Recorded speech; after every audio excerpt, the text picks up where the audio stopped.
ഇനി പാരന്റിങ്ങിനെ കുറിച്ച് ഞാൻ പറയട്ടെ. പാരന്റിങ് നിങ്ങൾക്ക് ശരിയുമുണ്ട്, തെറ്റുമുണ്ട്. ആദ്യം ഞാനൊരു അനുഭവം പറഞ്ഞു.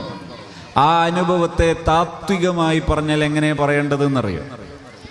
മക്കളെ വളർത്തുന്നതിൻ്റെ പേരിൽ കഷ്ടപ്പെടുന്ന രക്ഷിതാക്കൾ, മക്കളെ വിദ്യാഭ്യാസം ചെയ്യിപ്പിക്കുന്നതിൻ്റെ പേരിൽ രക്ഷിതാവ് പ്രയാസപ്പെടുന്നുണ്ടെങ്കിൽ, മക്കളെ പരിപാലിക്കുന്നതിൻ്റെ പേരിൽ, സന്താന പരിപാലനം പാരന്റിങ് നടത്തുന്നതിൻ്റെ പേരിൽ ഒരു മാതാവ് ഇവനെ കൊണ്ട് തോറ്റല്ലോ എന്ന് പറയേണ്ടി വരുന്നുണ്ടെങ്കിൽ യു ആർ ഡാഷ്, നിങ്ങൾ തെറ്റില്ല. ഇനി മാതാപിതാക്കൾ ഈ കാര്യങ്ങളൊക്കെ ഭംഗിയായി കൊണ്ടു നടക്കുന്നതിൻ്റെ പേരിൽ അതിൻ്റെ ഇടയിൽ കുട്ടി കഷ്ടപ്പെടുന്നുണ്ടെങ്കിലും പാരന്റിങ് തെറ്റ് തന്നെയാണ്. അപ്പോൾ പിന്നെ ശരി ഏതാണ്? രണ്ടാമത് പറഞ്ഞ ഐറ്റംസ് മറന്നിട്ടില്ലല്ലോ, അതാണ് ശരി. ആ പാരന്റിങ് പഠിപ്പിച്ചതിൻ്റെ പേരിൽ ഈ കുട്ടിയുടെ അനുഭവം എന്താണ്? 50 വയസ്സെങ്കിലുമായി കാണുന്ന എൻ്റെ ഈ സുഹൃത്ത് എൻ്റെ ചാരയിരുന്ന് പറയുമ്പോൾ അദ്ദേഹത്തിൻ്റെ കണ്ടം ഇടറുന്നുണ്ടായിരുന്നു. എന്തേ കാരണം? ഇഷ്ടംപോലെ ജോലി ചെയ്യിപ്പിച്ചിട്ടുണ്ടെങ്കിലും എല്ലാ മാനേഴ്സും പഠിപ്പിച്ചിട്ടുണ്ടെങ്കിലും ഒരു നിമിഷം പോലും എൻ്റെ പിതാവ് എന്നോട് അങ്ങനെ ചെയ്തു കളഞ്ഞല്ലോ എന്ന് തോന്നുന്നൊരു നിമിഷം എൻ്റെ ലൈഫിൽ ഈ 50 വയസ്സിനിടയിൽ എനിക്ക് തോന്നിയിട്ടില്ല എന്ന് അദ്ദേഹം അടിവരയിട്ട് അണ്ടർലൈൻ ചെയ്തു പറയാൻ. അദ്ദേഹം പറഞ്ഞ മറ്റൊരു കൗതുകകരമായ ഒരു അനുഭവം കൂടെ. നിസ്കാരത്തെക്കുറിച്ച് പറഞ്ഞില്ലേ? എന്താ നിസ്കാരത്തിനെ കുറിച്ച് പറഞ്ഞതിൻ്റെ പൊരുളെന്താ? അദ്ദേഹം പറഞ്ഞു, ഉമ്മയുടെ ടീച്ചിങ്, ഉമ്മയുടെ കോച്ചിങ്. അതിൻ്റെ സ്റ്റൈൽ എന്താണെന്നറിയാം? ഉമ്മ രാവിലെ സുബ്ഹിയുടെ മുമ്പേ എഴുന്നേൽക്കും. സുബ്ഹിയുടെ മുമ്പേ എഴുന്നേറ്റിട്ട് ഒരു ജുസ് ഖുർആനെങ്കിലും ഓതുമെന്നാണ് അദ്ദേഹത്തിൻ്റെ നിലപാട്. സുബ്ഹി വാങ്ക് കൊടുത്തു കഴിഞ്ഞാൽ ഉമ്മ ഞങ്ങളെ എല്ലാവരെയും വിളിക്കും. ആ വിളി ഓപ്ഷനലാണ്. എഴുന്നേൽക്കാം, എഴുന്നേൽക്കാതിരിക്കാം. ആഫിയത്തൊക്കെ ഉണ്ടെങ്കിൽ എഴുന്നേൽക്കാം, അല്ല നല്ല ക്ഷീണം ഉണ്ടെങ്കിൽ ഒന്നുകൂടി കിടക്കാം. കമ്പൽസറി അല്ല, അവിടെ മാൻഡേറ്ററി അല്ല അവിടുത്തെ പ്രതികരണം. പിന്നെ എന്താണ്? ഓപ്ഷനലാണ്. എഴുന്നേൽക്കുകയും ചെയ്യാം, കിടക്കുകയും ചെയ്യാം. പക്ഷേ ഉമ്മയുടെ നിസ്കാരം കഴിഞ്ഞു, നിസ്കാരത്തിന് ശേഷമുള്ള പതിവ് സൂറത്തുകളും കഴിഞ്ഞു. ഇനി നിസ്കരിക്കാനും വുളൂ ചെയ്യാനും പ്രാഥമിക കർമ്മത്തിനും മാത്രം സമയം ബാക്കിയുള്ളപ്പോൾ ഒരു സെക്കൻഡ് അലാറമുണ്ട്. ആ വിളിക്ക് വേണ്ടി ഉമ്മ വരുന്ന സമയത്ത് ഉമ്മയുടെ കയ്യിൽ വടിയുണ്ടാകും. ആ വിളിക്ക് എഴുന്നേറ്റിട്ടില്ലെങ്കിൽ ഉമ്മ വിളിയുടെ കൂടെ തല്ലും കൂടി ഉണ്ടാകും. ആ അടി ഉമ്മയുടെ നിലപാടാണ്. എന്നാൽ ഈ തല്ലിന്റെ പേരിൽ ഉമ്മ അസഭ്യം വിളിക്കോ? നോ. ഉമ്മ പ്രഷർ കയറി രോഷാകുലയാകോ? നോ. അതിൻ്റെ ഒരു സാമ്പിൾ കൂടി പറയാം. അദ്ദേഹത്തിൻ്റെ അനുഭവം തന്നെ പറയുമ്പോൾ നിങ്ങൾക്ക് മനസ്സിലാകാൻ കുറച്ചുകൂടി എളുപ്പമുണ്ടാകും. എന്താ? ഒരു ദിവസം കുടുംബ വീട്ടിൽ, അടുത്ത വീട്ടിൽ കല്യാണം നടക്കുക. കല്യാണം നടക്കുമ്പോൾ ഒരു 50 വയസ്സുകാരനാണ് അനുഭവം പറയുന്നത് എങ്കിൽ നിങ്ങൾ എന്തുകൂടി കാണണം? ആ സാഹചര്യം കൂടി കാണണം. അദ്ദേഹം പറയുന്നു, ഓല മടഞ്ഞ ഓലപ്പന്തൽ. ഈ ഓലപ്പന്തൽ എങ്ങനെയാണ്? 100 ഓല ആ വീട്ടിൽ നിന്ന്, 100 ഓല മറ്റേ വീട്ടിൽ നിന്ന്, അങ്ങനെ എല്ലാ വീടുകളിൽ നിന്നും ഓല എടുത്തിട്ടാണ് പന്തൽ മേയുക. പന്തൽ മേയുന്നത് ദിവസങ്ങൾ പണിയുണ്ടാകും. അത് ജോലിക്കാരുടെ പണിയല്ല, മറിച്ച് ബന്ധുക്കൾ ചേർന്നിട്ടാണ് പന്തൽ നിർമ്മാണം ഉണ്ടാവുക. ഈ പന്തൽ നിർമ്മാണവും പണിയൊക്കെ കഴിഞ്ഞിട്ട് കല്യാണത്തിനോടടുത്തുള്ള ദിവസങ്ങളിൽ ഒരു ദിവസം ഞങ്ങൾ സമപ്രായക്കാരായ ബന്ധുക്കളൊക്കെ ഞങ്ങളുടെ വീട്ടിലെ ഡൈനിങ് ഹാൾ നടുവകം അവിടെ കിടക്കുകയാണ്. കിടക്കുമ്പോൾ ഞാനും ജ്യേഷ്ഠനും കൂട്ടുകാരോട് പറഞ്ഞു, ഇവിടുത്തെ നടപടിക്രമങ്ങൾ, ഇവിടുത്തെ ഇജ്റാഅത്ത് ഇതെങ്ങനെയെന്നറിയോ? രാവിലെ സുബ്ഹിക്ക് 1-ാം വിളി ഉണ്ടാകും, എഴുന്നേൽക്കാം, കിടക്കാം. പക്ഷേ 2-ാം വിളി വരുമ്പോൾ ഓപ്ഷൻ ഇല്ല, എഴുന്നേറ്റ് കൊള്ളണം. എഴുന്നേറ്റിട്ടില്ലെങ്കിൽ കൂടെ പോ എന്ന ശബ്ദം കേൾക്കാം. ചിലപ്പോൾ വേദനയാകുകയും ചെയ്യും. ഓടിയാൽ മതി, തിരിഞ്ഞും മറിഞ്ഞും നോക്കേണ്ടതില്ല. പറഞ്ഞതുപോലെ തന്നെ സംഭവിച്ചു. ഒന്നാം വിളിയിൽ ഞങ്ങളൊക്കെ ക്ഷീണം കൊണ്ട് രണ്ടാമത് കിടന്നു. ഉമ്മയുടെ രണ്ടാം വിളി വരുന്ന സമയത്ത് തലേ ദിവസത്തെ രാത്രിയുടെ തണുപ്പും ചൂടും ഒന്നിച്ചായതുകൊണ്ട് ഞങ്ങൾ ഒന്നുകൂടി അറിയാതായപ്പോൾ അടി കിട്ടി. അദ്ദേഹം പറഞ്ഞു, ഞാനും ജ്യേഷ്ഠനും എഴുന്നേറ്റോടി. കൂടെയുള്ളവരോട് പറഞ്ഞു, തിരിഞ്ഞു നോക്കണ്ട, ഓടലല്ലാത്ത വേറെ ഓപ്ഷനൊന്നും ഇവിടെ ഇല്ല. ഞങ്ങൾ ഓടിപ്പോയി. പക്ഷേ ഒതുവെടുത്ത് നിസ്കരിച്ച് തിരിച്ചു വന്നു നോക്കുമ്പോൾ ഉമ്മ പലഹാരവും കട്ടൻ കാപ്പിയും ഉണ്ടാക്കി വെച്ചിട്ടുണ്ട്. ഉമ്മയുടെ മുഖം പ്രക്ഷോഭിച്ചു നിൽക്കുന്നതാണ്. ഉമ്മക്ക് ഒരിക്കലും ഇമോഷണൽ ഇല്ല. ഞാൻ കൗതുകത്തോടെ ഓർത്തുപോയി. അപ്ഡേറ്റഡ് സൈക്കോളജി പലപ്പോഴും ഇതിനെ വിളിക്കാറുള്ളത് ഫേംനെസ് വിത്തൗട്ട് ആങ്കർ എന്നാണ്. ദേഷ്യമില്ലാത്ത നിലപാട് എന്ന് പറയും. ഇതൊരു അനിവാര്യമായ സൽസ്വഭാവമാണ്. ഫേംനെസ് വിത്തൗട്ട് ആങ്കർ എന്ന് പറഞ്ഞാൽ മലയാളത്തിന് പറയാവുന്ന നല്ല പ്രയോഗം ദേഷ്യമില്ലാത്ത നിലപാട് എന്നാണ്. ഇത് പറയുമ്പോൾ ഞാനൊരു സംഭവം പറഞ്ഞാൽ നിങ്ങൾക്ക് കുറച്ചുകൂടി എളുപ്പമാകുമെന്ന് തോന്നുന്നു. മഴ പെയ്യാത്ത ദിവസമായതുകൊണ്ട് ചൂട് കൂടി ഉണ്ടാകുമ്പോൾ ഞാൻ കഥകളിലൂടെ അനുഭവങ്ങളിലൂടെ പറഞ്ഞിട്ടില്ലെങ്കിൽ, മധുരം ചേർത്ത് പറഞ്ഞിട്ടില്ലെങ്കിൽ പകല് ജോലി ചെയ്തവർക്ക് ചിലപ്പോഴൊക്കെ ഉറക്കം തൂങ്ങിയേക്കാം. ഒരു ദിവസം ഒരു നല്ല ആഫിയത്തുള്ളൊരു മനുഷ്യൻ എൻ്റെ അടുത്ത് വരുന്നു.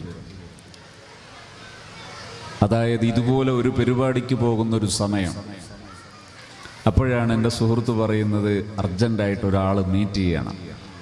അങ്ങനെ എൻ്റെ ഒരു യാത്രക്കിടയിൽ ഒരു സ്പേസിൽ വെച്ചിട്ടാണ് മീറ്റ് ചെയ്യുന്നത്. അവിടെ വെച്ച് ഇദ്ദേഹം എൻ്റെ കൂടെ ഇരുന്നപ്പോൾ നല്ല ആഫിയത്തിലുള്ള, കാണാനൊക്കെ സുമുഖനായ ഒരു രക്ഷിതാവ്, അദ്ദേഹം കുറേ സമയം മൗനിയായി ഇരിക്കും. ഇത്ര വിലപ്പെട്ട സമയം, ഇത്ര കൗതുകകരമായ അല്ലെങ്കിൽ ഇത്രയേറെ അനിവാര്യമായ ഒരു ആവശ്യം ഉന്നയിച്ച് വിളിച്ചിട്ട് എന്തേ ഇദ്ദേഹം ഇങ്ങനെ മിണ്ടാതിരിക്കുന്നത് എന്ന ആശങ്ക എനിക്കുണ്ട്.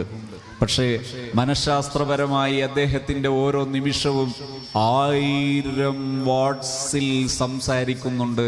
അദ്ദേഹത്തിൻ്റെ ഓരോ മൗനവും, അദ്ദേഹത്തിൻ്റെ മൗനമായ ഓരോ സെക്കൻഡുകളും 1000 വാക്കുകളിലൂടെ കവിതകളും കഥകളും ചൊല്ലുന്നുണ്ട്. അദ്ദേഹം എന്നോട് പറഞ്ഞു, 6 മാസത്തെ ലീവിന് വന്ന ആളാണ് വിദേശത്തു നിന്ന് ഞാൻ. 3 മാസം തികയുന്നതിൻ്റെ മുമ്പേ ഞാൻ ടിക്കറ്റ് എടുത്ത് പോകാൻ നിൽക്കുകയാണ്. അതുകൊണ്ടാണ് അർജന്റായിട്ട് കാണണമെന്ന് പറഞ്ഞത്. എന്താണ് മാറ്റർ എന്ന് തിരക്കിയപ്പോൾ അദ്ദേഹം പറഞ്ഞു, 17 വയസ്സ് തികഞ്ഞിട്ടില്ലാത്ത എൻ്റെ മകനാണ് എൻ്റെ മാറ്റർ. എന്തേ മകന് പ്രശ്നം? അദ്ദേഹം പറഞ്ഞു, മകൻ സ്വിസ് പാക്കാണ്. അപ്പം ഞാൻ അദ്ദേഹം ഒന്ന് റിലാക്സ് ആകട്ടെ എന്നുള്ള രീതിയിൽ ഞാൻ ചോദിച്ചു, എനിക്കൊക്കെ അങ്ങനെ ഒരു മകനുണ്ടെങ്കിൽ ഞാനിങ്ങനെ നാട്ടിലിറങ്ങി അങ്ങാടിയിലിറങ്ങി 4 ആളെ വെല്ലുവിളിക്കുമായിരുന്നു. കാരണം സ്വിസ് പാക്കുള്ള മോനുണ്ടല്ലോ. ഈ ധൈര്യത്തിൽ 4 ആളെ വെല്ലുവിളിക്കായിരുന്നു. നിങ്ങൾ ഈ മോൻ ആലോചിച്ചിട്ടാണോ പേടിക്കുന്നത്? അദ്ദേഹം എന്നോട് പറഞ്ഞു, തീർത്തു അങ്ങനെയാണ് ഉസ്താദേ.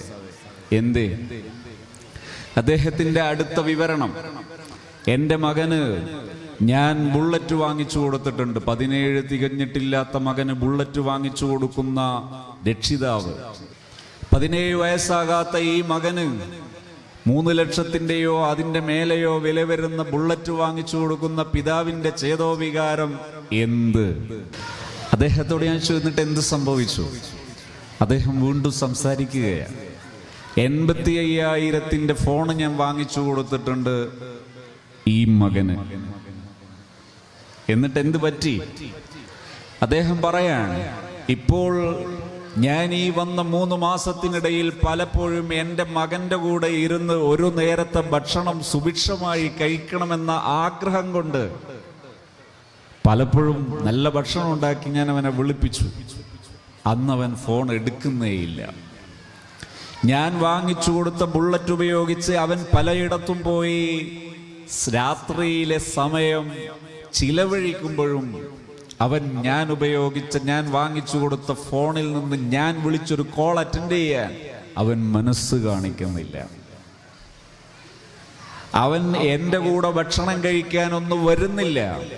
ഇപ്പോൾ പല സമയവും പലയിടത്തും പല മക്കളും രക്ഷിതാക്കളെ വെട്ടിക്കൊന്ന കഥയൊക്കെ കേൾക്കുമ്പോൾ എൻ്റെ മനസ്സിൽ ആദ്യം തിളങ്ങി വരുന്നത് എൻ്റെ മകന്റെ ചിത്രമാണ്. ഉറക്കം നഷ്ടപ്പെട്ടിട്ട് നാളുകളേറെയായി. ഇനി സ്വസ്ഥം വിദേശത്താണ് എന്ന ആ ചിന്ത എന്നെ നന്നായി ഗ്രസിച്ചത് കൊണ്ടാണ് ഉടനെ നാട്ടിൽ വിദേശത്തേക്ക് തിരിച്ചു പോകാൻ തീരുമാനിച്ചത്. ഞാൻ അദ്ദേഹത്തെ കേട്ടു. നിങ്ങൾ ആലോചിച്ചു നോക്ക്, എന്താണ് പരിഹാരം പറയേണ്ടത്? പലരും ചെന്ന് കുടുങ്ങുന്നൊരു മേഖലയാണിത്. ഇപ്പോ അക്കാദമിക് എഡ്യൂക്കേഷണൽ സിസ്റ്റം അനുസരിച്ച്, അക്കാദമിക് ഇയർ അനുസരിച്ച് ഇതാ നാം ആഗസ്റ്റ് കഴിഞ്ഞു സെപ്റ്റംബറിലേക്ക് കടന്നു. ഇനി ഒക്ടോബർ, നവംബർ, ഡിസംബർ വരാൻ പോവുകയാണ്. അത് കഴിഞ്ഞിട്ട് ജനുവരി വരാൻ പോവുകയാണ്. ഈ സമയങ്ങളൊക്കെ അക്കാദമിക് ഇൻസ്റ്റിറ്റ്യൂട്ടുകളിൽ, ഭൗതിക വിദ്യാഭ്യാസ സ്ഥാപനങ്ങളിൽ പലതരം ആഘോഷ പരിപാടികൾ നടക്കാറുണ്ട്. ഇയർ അവസാനിക്കുന്ന സമയത്ത് ടൂർ നടക്കാറുണ്ട്. 9ാം ക്ലാസ്സിൽ പഠിക്കുന്ന 14, 15, 16, 17 വയസ്സായ നമ്മുടെ ആൺകുട്ടികളെയും പെൺകുട്ടികളെയും അഥവാ പുരുഷന്മാരെയും സ്ത്രീകളെയും കൂട്ടിയിട്ട് രക്ഷിതാക്കൾ അനുവദിച്ചു കൊടുക്കുന്നത് കൊണ്ട് തന്നെ ടൂറ് പോവുകയാണ്. ഈ ടൂറിലൂടെ എന്ത് ബെനിഫിറ്റാണ് നേടുന്നത് എന്ന് ചോദിച്ചാൽ, പല വിദ്യാഭ്യാസ സ്ഥാപനങ്ങളും കുട്ടികളെ ആകർഷിപ്പിച്ച് അടുത്ത വർഷത്തേക്കുള്ള കുട്ടികളുടെ എണ്ണം വർദ്ധിപ്പിക്കുക എന്നതിൽ കവിഞ്ഞ് ധാർമ്മികമായ ഉത്തരവാദിത്തത്തിൽ നിന്ന് ഒളിച്ചോടുന്ന ഒരുപറ്റം അധ്യാപകരല്ലാതെ മറ്റൊരു പിക്ചറും അവിടെ കാണാനില്ല. ഇവിടെ വലിയൊരു വിഷയമുണ്ട്. എന്താ? ഒരു ടൂറിന് വേണ്ടി മകള് സമ്മതം ചോദിക്കുമ്പോ, മകൻ സമ്മതം ചോദിക്കുമ്പോ അരുതായ്മകൾ ഓർത്ത് നോ പറയേണ്ട ഒരു രക്ഷിതാവ് നോ പറഞ്ഞാൽ നാളെ കുളിമുറിയിലോ ബെഡ്റൂമിലോ ഇവൻ തൂങ്ങുമോ എന്ന ഭയം ഇന്ന് രക്ഷിതാക്കളെയൊക്കെ ഗ്രസിച്ചുകൊണ്ടിരിക്കുകയാണ്. എന്താണ് സൊല്യൂഷൻ? എന്താണ് സൊല്യൂഷൻ? അതിന്റെ ഉത്തരം കൂടിയാണ് ഫേംനെസ് വിത്തൗട്ട് ആങ്കർ, ദേഷ്യം ഇല്ലാത്ത നിലപാട്. എന്താ ദേഷ്യമില്ലാത്ത നിലപാട്? ഇത് കൊച്ചുനാളിലേ സ്വീകരിച്ചു വരേണ്ട സമീപന രീതിയാണ്. കൊച്ചുനാളിലെ സ്വീകരിച്ചു വരേണ്ട സമീപന രീതി എന്ന് പറഞ്ഞാൽ, ഒരു ദിവസം ഞാനൊരു കല്യാണ വീട്ടിൽ നിന്ന് ഭക്ഷണം കഴിച്ചുകൊണ്ടിരിക്കുമ്പോൾ വർഷങ്ങൾക്ക് മുമ്പേ എൻ്റെ കൂടെ ഒരു യാത്രയിലുണ്ടായിരുന്ന ഒരു ചെറുപ്പക്കാരൻ, അദ്ദേഹം എന്നോട് പറഞ്ഞു, ഞാൻ കുറേ ദിവസമായി നിങ്ങൾ കാണണമെന്ന് വിചാരിക്കുന്നു, പലപ്പോഴും നിങ്ങളെ വിളിച്ചിട്ടുണ്ട്, കിട്ടിയിട്ടില്ല, എനിക്ക് അത്യാവശ്യമായിട്ടൊന്ന് കാണേണ്ടതുണ്ടായിരുന്നു, പറ്റുമോ? ഞാൻ ചോദിച്ചു, എന്താ മാറ്റർ, ഇപ്പം തന്നെ പറഞ്ഞോ? അപ്പോൾ പറഞ്ഞു, എൻ്റെ ഒരു മകനുണ്ട്, UKG പഠിക്കുന്ന മകൻ. എന്താ മോൻ്റെ പ്രശ്നം? മകന്റെ സ്വഭാവ വൈകല്യങ്ങൾ വല്ലാതെ വർദ്ധിക്കുന്നു. വീട്ടിൽ വെച്ച് പലപ്പോഴും സാധനങ്ങൾ, വസ്തുക്കളൊക്കെ, പ്ലേറ്റുകളൊക്കെ എറിഞ്ഞുടക്കുക, ഗ്ലാസ് എറിഞ്ഞുടക്കുക, വല്ലിപ്പയോട് അഥവാ എൻ്റെ ഉപ്പയോട് മോശമായി സംസാരിക്കുക, ഇങ്ങനെ തുടങ്ങി വളരെ മോശമായ ചില പ്രവണതകൾ കാണുന്നു. ഇതിനെന്താണ് പരിഹാരം? അതിൻ്റെ കൂടെ തന്നെ ചേർത്ത് മറ്റൊന്ന് പറയാം. ഇപ്പൊ വ്യാപകമായി ഈ സദസ്സിലൊക്കെ ഇരിക്കുന്ന സമയത്ത് ഞാൻ ചോദിക്കുകയാണ്, മക്കൾക്ക് മൊബൈൽ അഡിക്ഷൻ ഇല്ലാത്ത ഏതെങ്കിലും ഒരു രക്ഷിതാവുണ്ടെങ്കിൽ ഒന്ന് കൈവക്കിയാട്ടെ എന്ന് പറഞ്ഞാൽ ആർക്കും കൈവക്കാൻ കഴിയില്ല. കൈവക്കാൻ പറ്റുമോ? മക്കളിൽ മൊബൈൽ അഡിക്ഷൻ ഇല്ലാത്ത രക്ഷിതാക്കൾ അത്ര പോലും വ്യാപകമാണ് എന്ന് വേണമെങ്കിൽ പറയാം. ഇവിടെ എല്ലാം ഉപയോഗിക്കപ്പെടേണ്ട പ്രായോഗിക പരിഹാരം കൂടിയാണ് ഫേംനെസ് വിത്തൗട്ട് ആങ്കർ. എന്താ? ചിലപ്പോഴൊക്കെ ഈ വിഷയം പറയുമ്പോൾ പ്രതിയാകല് രക്ഷിതാക്കളായിരിക്കും. എന്തുകൊണ്ടാന്ന് ചോദിച്ചാൽ, ഒരു ദിവസം എൻ്റെ അടുത്ത് ഒരു കുട്ടിയുടെ കേസ് കൊണ്ടുപോകും. ചെറിയ കുട്ടിയാണ്. കുട്ടിക്ക് മൊബൈൽ അഡിക്ഷൻ കൂടി ആകെ ലെവല് വിട്ടുപോയി. അപ്പൊ ഈ കേസ് പറയാൻ വേണ്ടി വന്ന ഉമ്മ ഉമ്മ ഇങ്ങനെ വാചാലയാകുകയാണ്. ആരെക്കുറിച്ച്? 4 വയസ്സ് തികയാത്ത മോനെക്കുറിച്ച്.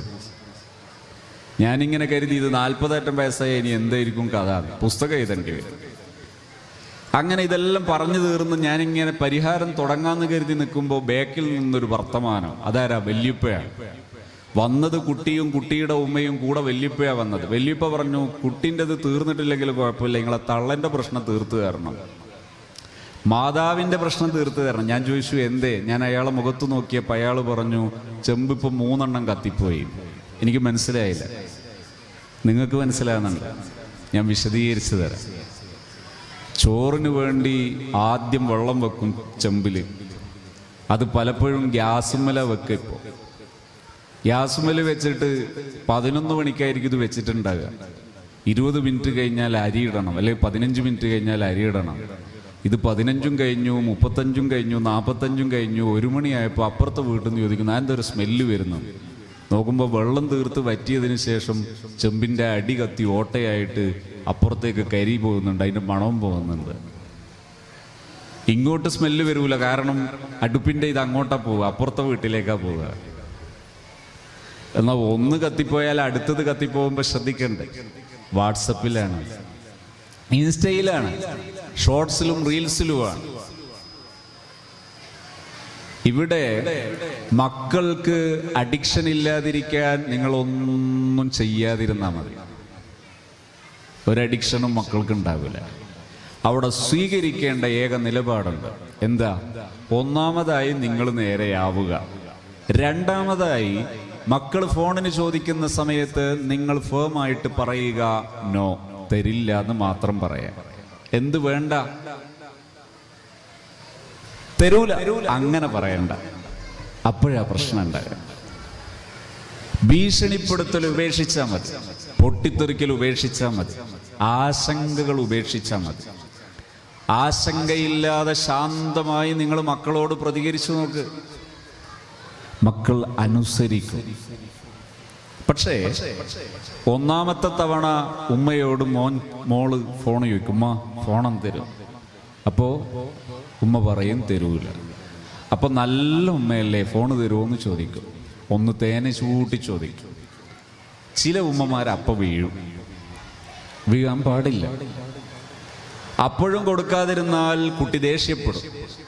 അല്ലെങ്കിൽ ഉമ്മക്ക് എന്നോട് തീരെ ഇഷ്ടമില്ല, ഉമ്മ തീരെ നന്നില്ല എന്ന് പറയും, ഉമ്മ ചീത്തയാണെന്ന് പറയും. പിന്നെ കുട്ടി ബഹളം വെക്കും. ബഹളം വെച്ചാലും തേൻ പുരട്ടിയാലും മാതാവ് ഒരേ ലൈനിൽ നിൽക്കണം. ചൂടാകരുത്, ദേഷ്യപ്പെടരുത്, ഇമോഷണൽ ആകരുത്, വൈകാരികമാകരുത്, വിവേകിയാകണം. അങ്ങനെ വിവേകിയായി വൈകാരികമാകാതെ ഉറച്ച നിലപാടിൽ ദേഷ്യമില്ലാതെ നിലനിൽക്കുന്നതിന് പറയുന്ന പേരാണ്, ആ നിലപാടിന് പറയുന്ന പ്രയോഗമാണ് ഫേംനെസ് വിത്തൗട്ട് ആങ്കർ, ദേഷ്യമില്ലാത്ത നിലപാട്. മക്കൾക്ക് ഫോൺ ആവശ്യമൊന്നുമില്ല, നിങ്ങൾ വെറുതെ കരുതുക. പലപ്പോഴും നമ്മൾ കുഞ്ഞുനാളിലെ പരിശീലിപ്പിച്ചു കൊണ്ടുവന്നതാണ്.